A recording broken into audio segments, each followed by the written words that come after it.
सत्यभामा ने देखा कि एक युवा स्त्री जिसके वस्त्र फटे हुए थे और जिसके शरीर पर घाव थे रो रही है।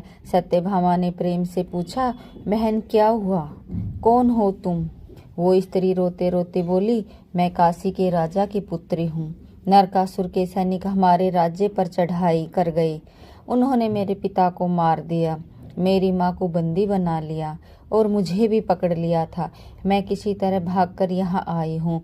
कृपया करके मेरी माँ को बचा लीजिए। नरकासुर ने हजारों स्त्रियों को बंदी बना रखा है। यह सुनकर सत्यभामा का खून खोल उठा। उनकी आंखों में आग आ गई।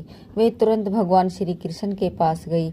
उस समय श्री कृष्ण अपने सिंहासन पर बैठे थे और कुछ राजाओं से बातचीत कर रहे थे। सत्यभामा ने कहा, स्वामी, मुझे नरकासुर के बारे में सब कुछ पता चल गया है। वो दानव कितना क्रूर है। उसने हजारों निर्दोष स्त्रियों को बंदी बना रखा है।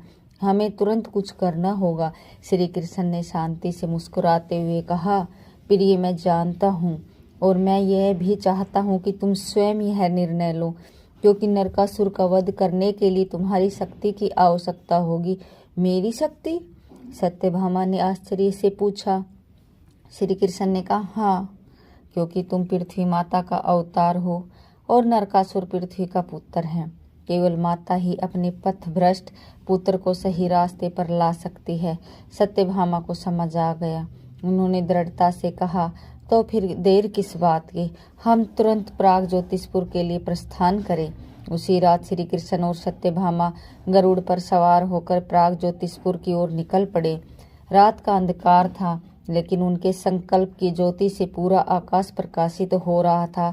जब श्री कृष्ण और सत्यभामा प्राग ज्योतिषपुर पहुंचे तो उन्होंने देखा कि पूरा नगर अंधकार में डूबा हुआ है। कोई दीपक नहीं जल रहा था, कोई खुशी नहीं थी, केवल भय और निराशा का वातावरण था। नरकासुर के महल की ऊंची दीवारें थी जो लोहे की बनी हुई थी। चारों ओर सैनिक पहरा दे रहे थे। श्री कृष्ण ने अपना शंख बजाया। उसकी आवाज इतनी तीव्र थी कि पूरा नगर हिल गया। नरकासुर अपने सिंहासन पर बैठा था। जब उसने यह आवाज सुनी तो उसे क्रोध आ गया। वो चिल्लाया, कौन है जो मेरी नींद में खलल डाल रहा है?